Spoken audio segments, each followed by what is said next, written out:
মধ্যপ্রাচ্য কি তবে দীর্ঘমেয়াদী সংঘাতের মুখে পড়তে যাচ্ছে? টানা দশম রাতের মতো ইরানে যুক্তরাষ্ট্রের শক্তিশালী বিমান হামলা ও তেহরানের দাঁতভাঙা পাল্টা জবাবে এখন চরম উত্তেজনার কেন্দ্রে হরমুজ প্রণালী।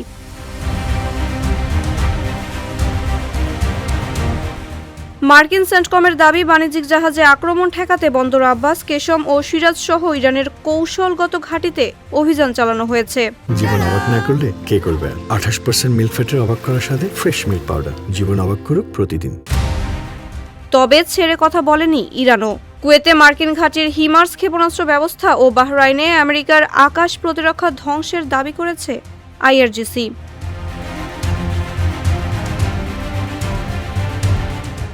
একই সময়ে হরমুজে বেশ কয়েকটি তেলবাহী ট্যাঙ্কারে হামলার ঘটনা ঘটেছে।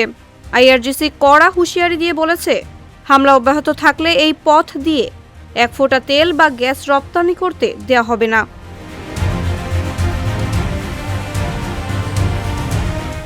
পরিস্থিতি আরও জটিল করে সৌদি আরবের বিরুদ্ধে নতুন অবরোধের ঘোষণা দিয়েছে ইয়েমেনের হুতি বিদ্রোহীরা। অন্যদিকে মার্কিন প্রেসিডেন্ট ডোনাল্ড ট্রাম্প স্পষ্ট জানিয়েছেন, 20 গুণ বেশি শক্তি নিয়ে ইরানে পাল্টা আঘাত হানবে ওয়াশিংটন।